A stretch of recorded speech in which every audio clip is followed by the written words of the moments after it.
ladies and gentlemen, this is Mr. Villa, and he is going to be on the docket for seat 4 for the House of Representatives. Is that correct? No, yes, for the Senate. For the Senate, right? Yes, Senate District 4. Thank you so much. So, Mr. Villa, can you tell me a little bit about yourself and about your platform that you plan on running on this year? Yes, so my name is Jose Villa. I was born in Mexico, and my parents brought me to the U.S. when I was 2, to L.A. And in 2000, we came to South Carolina and lived in Berea for about half a year before my parents bought a house in Pattersville. And I've been living in Pattersville since. I've been running, I am running because I want positive change for the working class, the oppressed, and the suffering. That means economic, racial, social, educational, environmental justice for all. I am running for public office to weaken the power of corporations and give power to the common folk. We have a system that rewards selfishness and punishes selflessness, where it is very easy to only focus on ourselves and greed and power prevail. We have a system of hate where instead of finding common ground, we find ourselves in opposition with people that are not like us. Political parties, race, the amount of melanin we have, religion, social class, sexual orientation, gender, made-up lines on the ground. We have more in common than uncommon, and we need to work together to oppose those in control and in power that only look out for one another and don't look out for us, the working class, the oppressed, and the suffering. Well, thank you so much for speaking with us today. I really appreciate you taking the time to do that. So what is your opinion on the state of public education in South Carolina today? I mean, nationally, we rank like 41st in preschool through 12th grade and 46th in higher education, and that is just not acceptable. We had an education system that truly focused on birth through college. We wouldn't be placing so low. The entire education system needs to be restructured, and we need to listen to those in the front lines of teachers. I would love to see South Carolina lead the nation in education.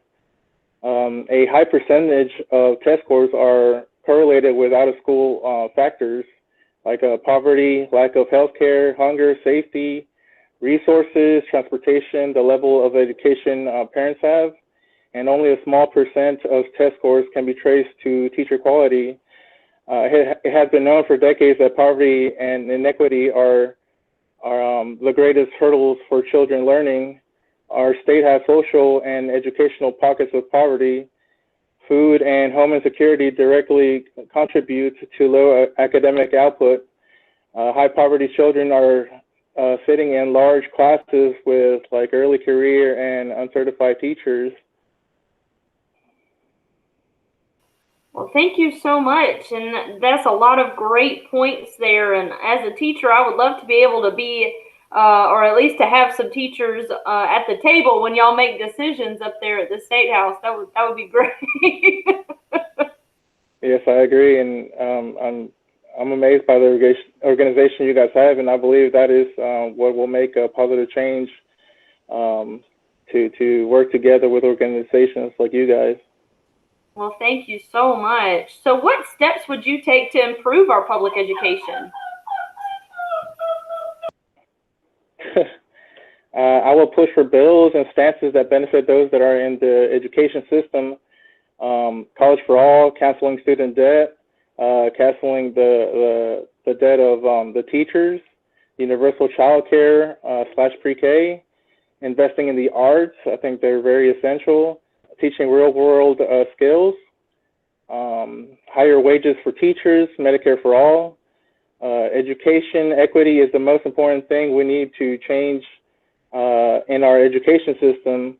All kids have the same potential, and nothing should diminish their potential, not where they live, not the color of their skin, not their background, not their class, nothing. Absolutely, absolutely. So everybody deserves a free and appropriate education. Every single one of those children in public education deserve to have a fair, equal, and appropriate education. And that's such a wonderful sentiment to what we should be able to do for our kids. Absolutely. Forgive the dog in the background. I apologize. I love it. Yeah, my dog is being pretty quiet right now, thankfully. Oh, well, you got lucky. So how would Yes. you address the funding in public education? Yes. Budgets are our key. Budgets are moral documents. They reflect our values, our principles, who and what we stand for. Public education has to be a top priority and have great funding. Rural schools in South Carolina are decaying. We have crumbling and inadequate facilities that are unacceptable learning environments for 21st century education. The new proposed funding formula that's kind of going around is better than the current funding formula, but we cannot be cutting any funding to any schools. We need to invest heavily in our children and our educators who are shaping our children. Our children are the future, and teachers need higher salaries as well, a minimum of $60,000 a year base pay. Just the amount of responsibilities that they have. I mean, they're not just teaching our kids, but also shaping them, teaching them how to interact with people, how to do so many things besides just knowledge. And we really need to take care of our teachers that work super long hours. I know when I work 12 hours a day, I'm so exhausted, and teachers probably work more than that, and they get no pay, and they're just constantly working. And so it's truly a passion career. Absolutely. I know it's something that I've always wanted to do and always wanted to be, and thankfully, you know, I can make ends meet, but it is tough for a lot of teachers out there. So having more money, you know, in pay would be wonderful, but, you know, really just overall the funding is just not adequate. We got to get this money to the schools, you know.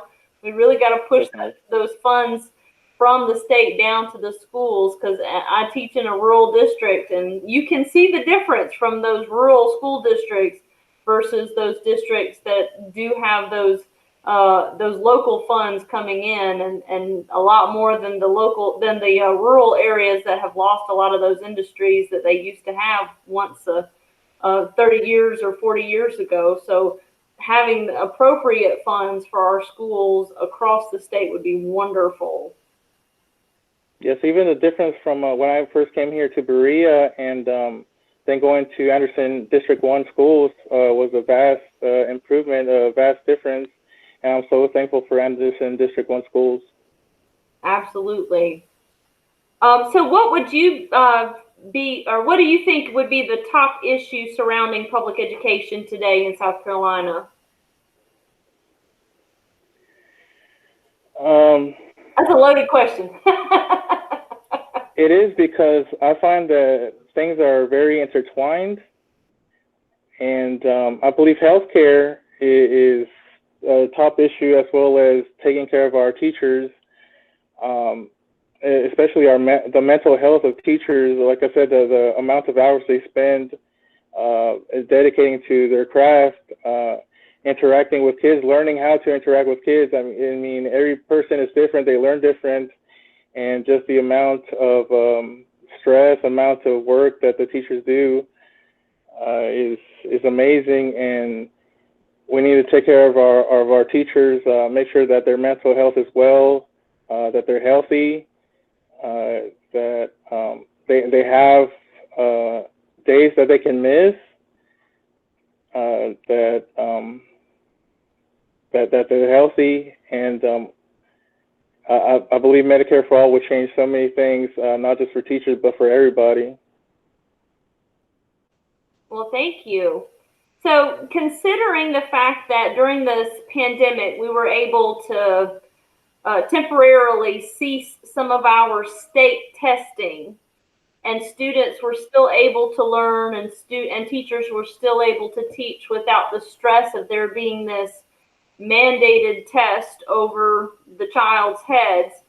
What do you think about accountability measures like state testing going forward? Yeah, like while standardized testing is a tool, it should not be the only thing that we use to measure students' achievements and the value or the quality of our teachers.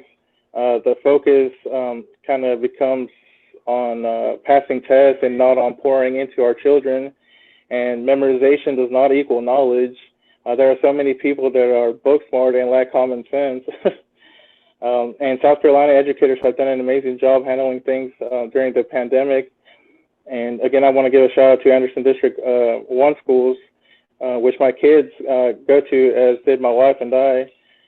Educators have found innovative solutions to continue to pour into students during this pandemic, making online curriculum with no preparation, setting up a drive-through at schools to feed students, and even going to children's houses to drop off food, engaging with students through Zoom, social media, phone calls, mail, having drive-by parades and drive-by visits.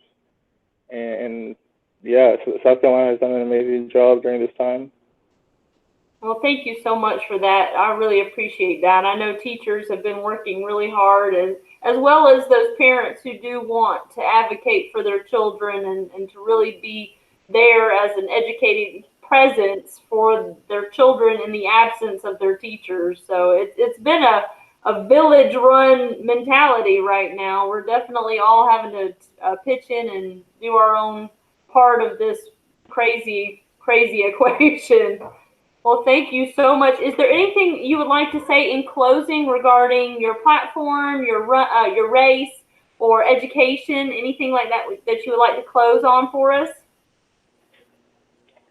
Yeah, I want to thank you guys for having me and the work that your organization does. It's through these organizations that will bring positive change to those who need it. And I encourage everyone who is listening to be involved in local politics and local organizations which impact our communities. We definitely need more educators to run for public office that can push for better funding and a great educational system that will be a leader in the nation. Well, thank you so much. So everybody, once again, this is Jose Villa. He is running against Mike Gambrell in the November election for Senate Seat 4, which is our Abbeville, Anderson, and Greenwood areas. Thank you so much, Mr. Villa, and I wish you the absolute best of luck in your run for the Senate Seat 4. Thank you very much. Nice to meet you. Nice to meet you, too, and you have a wonderful week, and be safe. You too. Thank you. Bye. Thank you. Bye-bye.